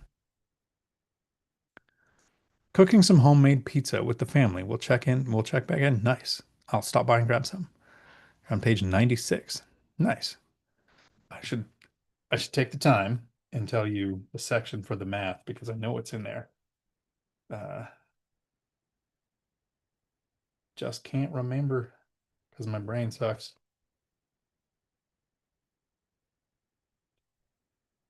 There's this thing. Can a Marine learn from the Air Force? Yeah, there's a section in there where I learned something from the Air Force. How I run the numbers on a rental, page 139. There you go. How to run the numbers on a house hack. Thank you.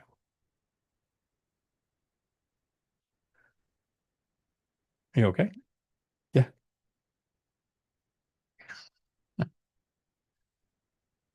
Everybody say hello.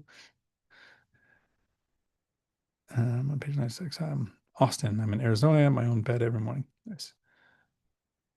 Goes to Mail Route Float Midwest.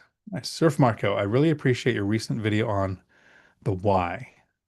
You were literally talking to me. We support moms and don't want to burden the kids, and based on their pet care, we'd be dead. Exactly. Cabragoon Cabulus. I'd rather be the lazy without the bigger pockets as long as they automatically refill every month. Yeah. It's weird when money becomes just numbers. There's just imagine doing pretty much anything you want. Like I'm not going to go out and buy 5 different Lamborghinis because I like the different colors, but travel to anywhere you want. Stay in most, you know, $400 or $500 a night places, not $1,500 a night places, and do everything that you want.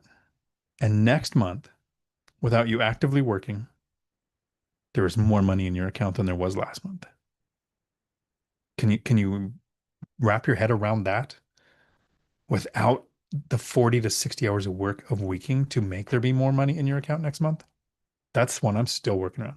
Josh, welcome to Someday. Nice. You will be at the members meeting in 22 minutes. Julie, good night. Ciao. Question from Curtis. For the parents, would you suggest waiting to have kids till you're financially independent? My goal, because none of my kids would make it this far into my videos, was to never have kids. I'm one of those people who thought this is personal, but I guess I didn't want to have kids because then they have to deal with life. I wanted to adopt kids who have to deal with life and make their life better. That was my goal. But I ended up having 3 kids because I'm retarded. I'm pretty sure one of them's mine. And I'm glad it happened early in life. So a good comparison, Curtis, would be me and the lumberjack landlord. So my son born as I'm turning 18. Okay. So go in the Marines, single parent in the military. That's fun. Uh, and then my 2 daughters were born. And so they all move out by the time I'm, in my early 40s. So I've got my 40s and my 50s, no school events, no evening things, no play dates, the teaching to drive happened earlier, no multiple cars. House can be whatever size I want, can live anywhere in the world I want to have the kids to take care of. So I've got my financial freedom, decades of traveling, of doing whatever. Lumberjack landlord, 19 kids under 5. Actually, he's got like 4 or 5 kids and he's got 7, 5. So they're young still. And he's last I heard 46, he might be 47. I've been paying attention to birthdays because my memory's not good. I tell you often. So he's 40, let's say he's 47, and his oldest is 7, his youngest is, let's say, 1. So 46 and 1. What's 18 on 46? So 56, 64. He'll be 64 years old when he finally gets to go, happy 18th birthday, here's a restraining order, like I did in my early 40s. So financial independence is more challenging with kids because they are expensive. They're also strong motivation. But you have to live somewhere. And if you're house hacking, a lot of that extra expense that you have from kids, the bigger house that you need, isn't there. Uh, Personally, I prefer earlier to enjoy life later. Matt didn't have kids till later, but he now has financial freedom. Here's the benefit to Matt's kids that mine don't have. This is a good question. My kids grew up with a dad who worked all the time. That sucks.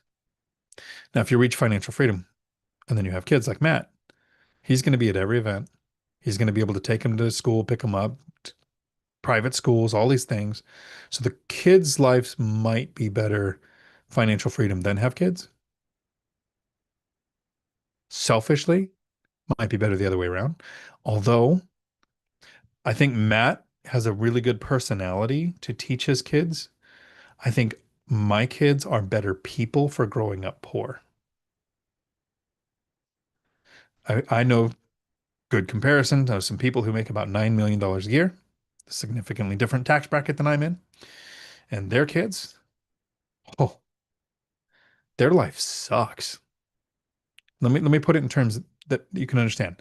So if you grow up and so I'll use mine, so I'm not talking about my kids. I worked in onion fields when I was 8 because my dad left and my mom, and we were basically, and we moved into a camper behind people's house. So we were pretty much homeless at this point, working in the onion fields. Then I worked in a donut shop when I was 12. And then, so I've had jobs my whole life. I understand you have to work to make money. That's why I wanted to put money to work so I don't have to work. I have a strong work ethic. My friends' kids grew up, happy 15th birthday. Here's a $300,000 car. I hope you enjoy it. What school do you want to go to? Here's a $5,000 gaming system in your theater room at your house in Scottsdale with a pool or wherever they're going to live in the expensive areas where they can have anything that they want. Now you turn 18, you're out on your own.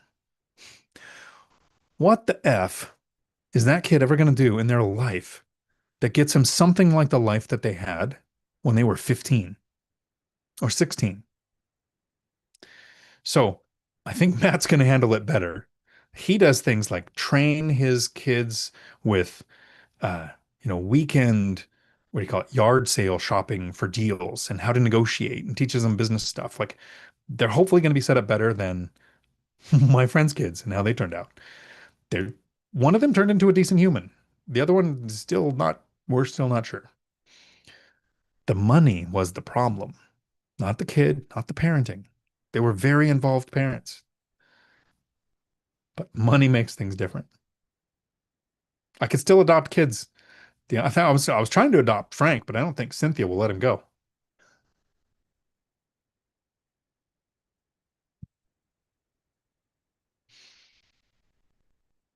I'm adopting everybody watching this video today. You're all in the will. Thank you, Curtis. That was a good question. Laura, your video of the duplex that changed my life sounds like the perfect name for a book. Maybe because it resonates with me. It feels you were talking to me. Thank you so much for sharing your knowledge. Thank you. I think that is from the book too.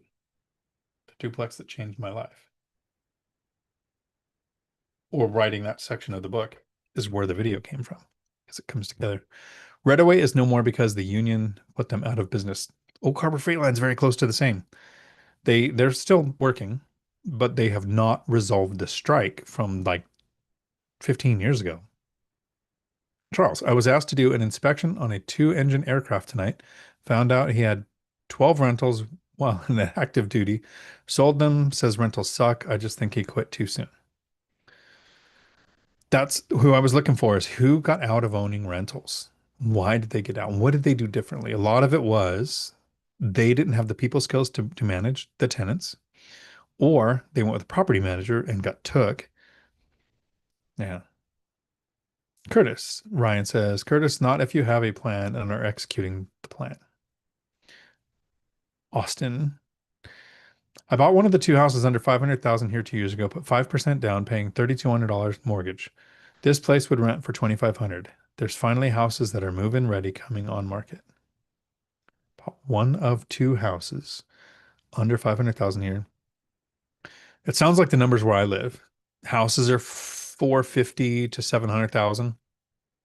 Rents are 25, 2,600. They don't make sense. You'd lose money every month. But a duplex, is 500 to 700,000. Each side rents out for 21, 2,200. You're making over 4,000. It starts to turn into you make money. Like the one that Alex has that we might be looking at here in 15 minutes, depending on if somebody else brings a deal or not to the members meeting. Charles, see, you can subscribe here, but not in some very important other channels. Nice. Austin, so 2 years in the making. It's clear I've overpaid because I was too anxious to quit paying rent. Currently hoping to hold this unit until it fixes itself. Writing my own book, The Idiotic Investor. Laughing my ass off. Nice. Um, yeah, there's just so many markets where single family houses don't make sense. And now there are markets where small multifamily don't make sense. And you have to be creative, find the house with an EDU or expand it out to where remote work is, where people don't want to buy because they might get called back to the office, but they do want to rent. Cabragoon took back a message to make me lose sleep. What was the name of that thing again, Frank? Julie is hoping for a rate cut. I am hoping not for a rate cut. I would like to buy a house before rates go down, because then prices are going to go up. And I could say that because Julie said goodnight. We'll see if she's still here. Austin, there may be a method to make that generate more than 3,200 legally, maybe short-term rental, mid-term, rent by room, meth lab. I mean, there's a couple options. You never know. Lynn does investing. I'm in the will. There you go. We all receive $1. Exactly. Michelle just got to will talk. Nice. The will to succeed. You're all in the will to succeed. I'm going to steal that, Charles. Nice. Brian, your comment about having kids later resonates with me. My youngest turns 18 when I'm 56. I still aim to retire around 52. I just won't be fun traveling like you for years, but you will have 4 years of being able to annoy your kid all the way through their high school. Enjoy. Frank's okay. He grew up poor. Nice. Curtis, I wouldn't connect the kids and your FI. That's a brilliant point, Alex. That is. When does having kids make first, Curtis, do you know a girl? Because let me tell you the funniest thing a teacher's ever said to me. I had a teacher tell me I had much better dating luck in elementary school than I did in middle school.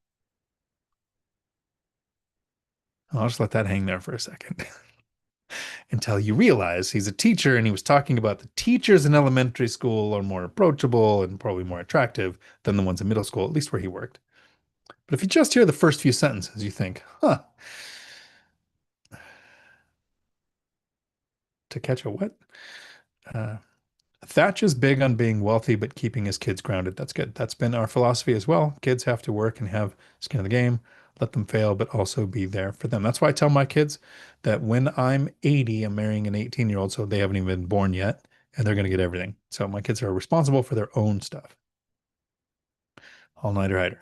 Also, oh boy, I'd love to challenge the merit of the reg. Yeah.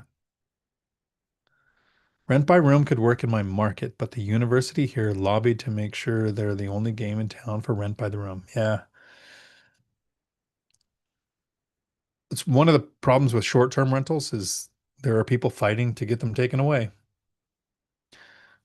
Brian, tenant put a hole in the bathtub, 500 to patch, 1,000 for new tub and surround. Should I split in full replacement cost with the tenant? Not needed, but it's old and will need to be replaced next month. If it's old, it's wear and tear, even if the tenant is heavy enough to put a hole in it. I just had a tub go out. So what you do when you have a tub go out, this is me. This is not advice for you. This is what I do. If a tub goes out, or there's a plumbing issue with the tub, rip the tub out and put in a walk-in shower. You are less likely to get families with kids in rentals without tubs. It's a form of legal discrimination. I still rent to families. I just have less tenants who want to rent my properties because I put in showers. They don't cost much different. Might even be easier. But $1,000 sounds about right. I think all in on this swap, it would be 1,100 and plus tip. So then it costs more because I hired a plumber off of Thumbtack, and there's a good review going up for them. They've messed everything up. And so Michelle's referral, Raul, is fixing it all as a handyman. Uh, So in the end, it's probably going to end up costing me more. It's the first time I've ever had an issue with a plumber swapping stuff out, and I just know another one not to use.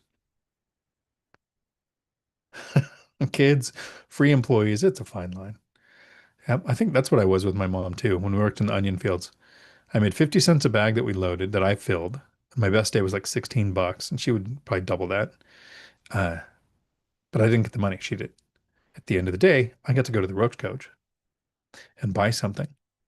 I didn't have to share because when you grow up with 13 siblings, you don't get to have anything that you don't share. So I'll work a day for that one thing that I don't have to share. Everybody have a week full of amazing.